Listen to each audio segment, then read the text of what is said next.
Ravens extend Travis Jones 3 years. We'll discuss all the contract details and the grievance situation that expedited this contract extension. We'll also go over who was at practice today, including the return of Lamar Jackson. We also hear from Lamar, who debunks that sideline conversation report. We'll discuss the Ravens now having back-to-back primetime games against the Patriots and Packers coming up. And we hear from Todd Monken, Chris Horton, Zach Orr, and Travis Jones. All that and more in today's episode of the Flock Rundown. Ravens Flock.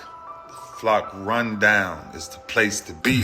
Motionless brainwaves attempt to swim their way to sense, can't tame the untamed. What's up, Ravens fans? My name is Ryan, and welcome back to another episode of the Flock Rundown. Before we get into today's updates, thank you guys so much for 15,000 subscribers. That's crazy. We hit 5K in January, so this channel has tripled this year, which is just insane, man. That's all you guys. Appreciate all your guys' support. I'm just a diehard fan making videos each day and talking about a team that we all love, and it's just awesome that we can grow a community together, and 15K is just a small milestone. You know, we're getting to hundreds of thousands, but it's just cool, man, and I want to celebrate it. So thank you guys so much. I'll be doing a member giveaway tomorrow, giving away $50 to a random member. I will just spin the wheel on here and get your payment information and give you $50 tomorrow, so look out for that. But let's dive into today's updates. We got a lot to talk about, and we'll start with the main news of the day. The Ravens extended Travis Jones 3 years, $40.5 million, $25 million guaranteed.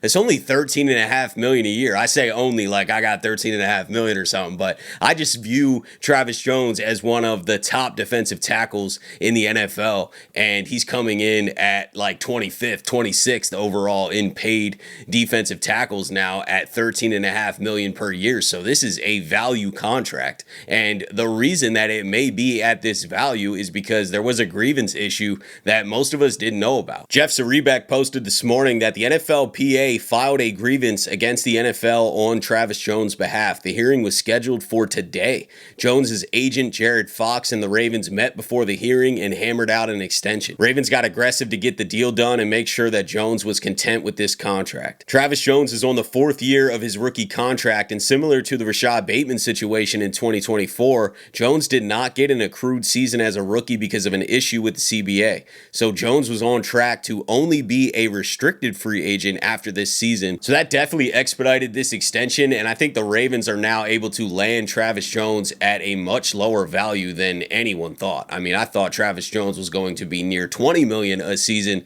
and he's getting 13.5. Still amazing for Travis Jones, man. Congrats to him. Congrats to his family. That's a huge pay bump from where he was at previously. So this is an amazing contract. He's now in Baltimore through 2028 and is going to be the centerpiece of this defensive line for years to come. You know, we don't know what's going on with the Matabike situation, and this has been a nice security blanket to get Travis Jones extended before he hits free agency, and he definitely would have gotten more. Maybe not if he's a restricted free agent, because then the Ravens could just tender him and match whatever offer that came in, but they avoided that entire situation. He's not hitting free agency. He's on the Baltimore Ravens for $13.5 million a year, and the Ravens are sitting pretty good with cap room, and this is before a Lamar Jackson extension, which I'm almost positive is coming to spread that cap hit out. But the Ravens have a lot of money to work with here, and the free agent list is quickly growing smaller. You know, they already extended Derrick Henry earlier this year. They extended Mark Andrews recently. They extended Travis Jones. Now Tyler Linderbaum is the next big domino to fall, and then after that, Isaiah Likely, you know, Charlie Kohler. Are we going to keep one of those guys around? Do we re-sign in our Darius Washington, Jordan Stout? Those are a lot smaller contracts than the big guys that we've been knocking off the table here with Travis Jones and hopefully Tyler Linderbaum soon. The Ravens have the money to do that.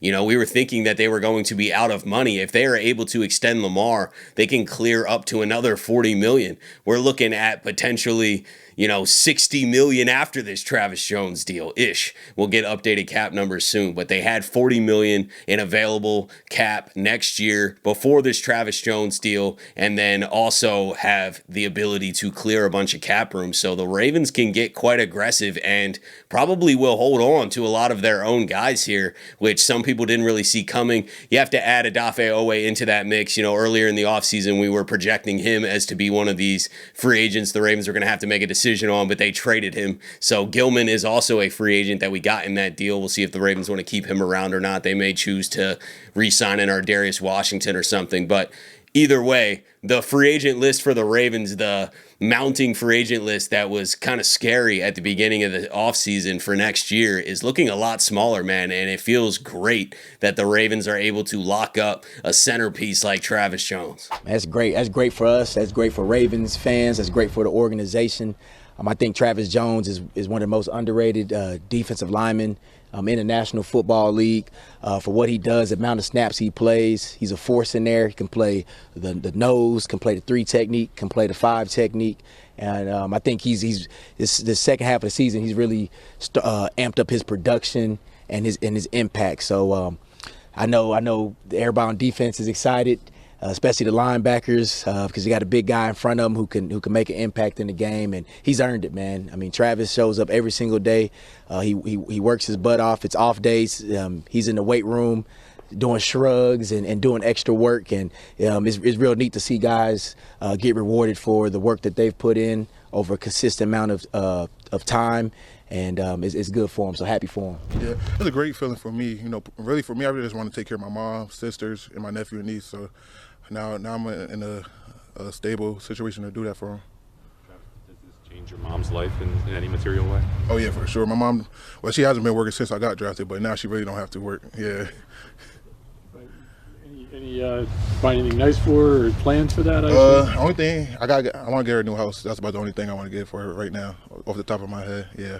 Let's dive into today's practice and injury report. Everybody was back at practice today that missed yesterday. Lamar Jackson and Awuzie returned today. Lamar Jackson spoke to the media today, and he talked about what a rest day actually looks like for him and how he's still working and watching film. View the film after practice.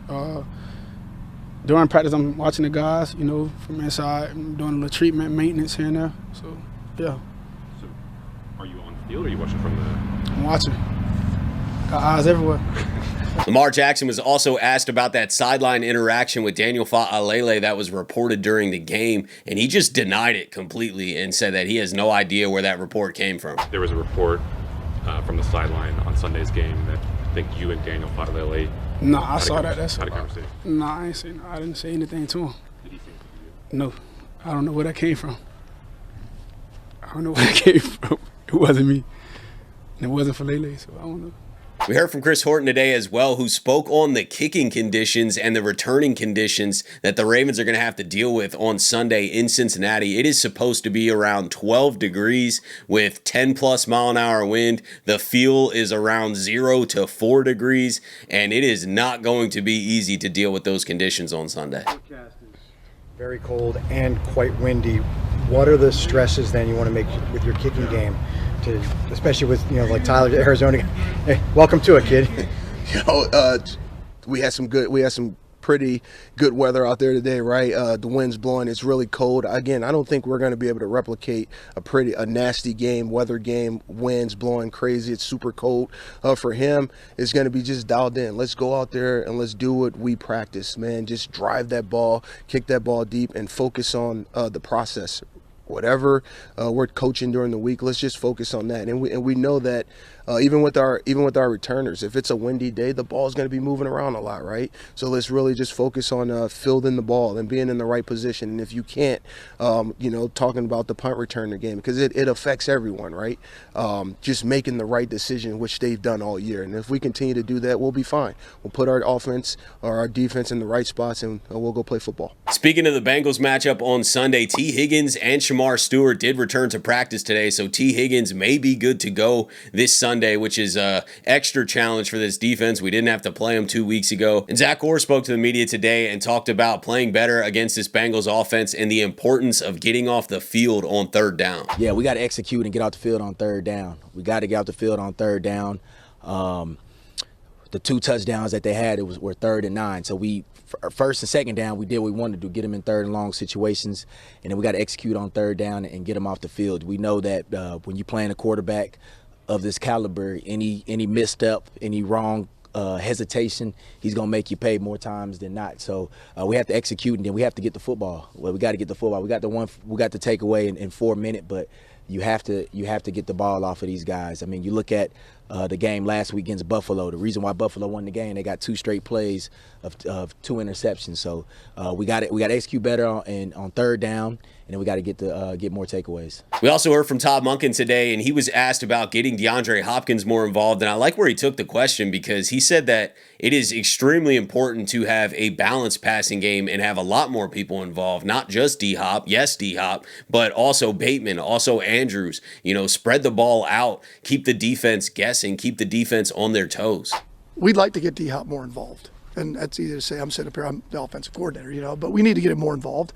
But that would be true for Bate, and that would be true for Isaiah Likely and Mark and some of our backs. So we're always trying to, to me, balance is certainly some part of run pass.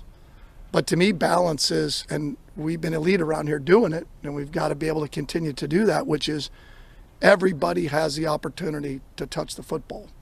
Doesn't matter, running backs, tight ends, wideouts, our ability to stretch the field horizontally and vertically, being able to run it and throw it, because your elite offenses, when certain things are taken away, you can get to something else. So we certainly need to get all of our skill guys involved, and D-Hop happens to be one of them. And then the last thing I wanted to talk about is the Ravens getting flexed to another primetime game down the stretch here. The Ravens have 2 primetime games now, and that is Week 17. We are going to be in Green Bay on Saturday night at 8 p.m. Eastern. It's a Peacock holiday exclusive, and the Ravens now have back-to-back primetime games. Obviously got to take care of business against the Bengals, but they're going to be chasing this playoff run, this division run in front of the world. We got a Sunday night game in Baltimore against the Patriots next week after this Bengals game, and then boom, in Lambeau Saturday night on a short week at 8 o'clock, and that game is going to be cold too. We got some brutally cold games coming up. This Cincinnati game is going to be very cold. It's obviously pretty cold in Baltimore too, but maybe not as cold as that. And then going to Green Bay is going to be the coldest, man. This team has a gauntlet down the stretch, and half of it's in prime time now. I don't know if that's good or bad. It's exciting if we, get hot and start winning games and turn this thing around. I think the momentum could be real, but also we haven't fared well in prime time this year at all, especially at home. So it is scary. Let's say we go beat the Bengals, and then we're all pumped again for a prime time game against the Patriots, and then they just embarrass us at home or something. It's like, that's brutal, man. We don't want that to happen again. But also, if you go out and dominate in prime time like we have seen in years past, then you can really build that necessary momentum to get hot and go into the playoffs, and you never know what could happen if you get in the dance. So we'll see how it plays out, but we're going to be in prime time. But that's it for today, guys. Let me know what you're thinking about everything. Great news day, honestly. The Travis Jones extension is amazing news, and that free agent list is shrinking. The Ravens really only have Tyler Linderbaum as the huge deal left, and they have plenty of cap room to do it. Isaiah Likely is still on the table. We'll see what happens with that. I think the Ravens are going to have a little bit more flexibility than a lot of people thought, and we just saved some money with this Travis Jones extension, so I'm happy about it. Let me know what you guys are thinking. Appreciate you guys, as always, for tuning in to another episode of the Flock Rundown. Have a beautiful rest of your day, and I'll let the greatest linebacker in the history of the game take us out. Ravens Flock. The Flock Rundown is the place to be. My man Ryan has been a lifelong Ravens fan since he was born.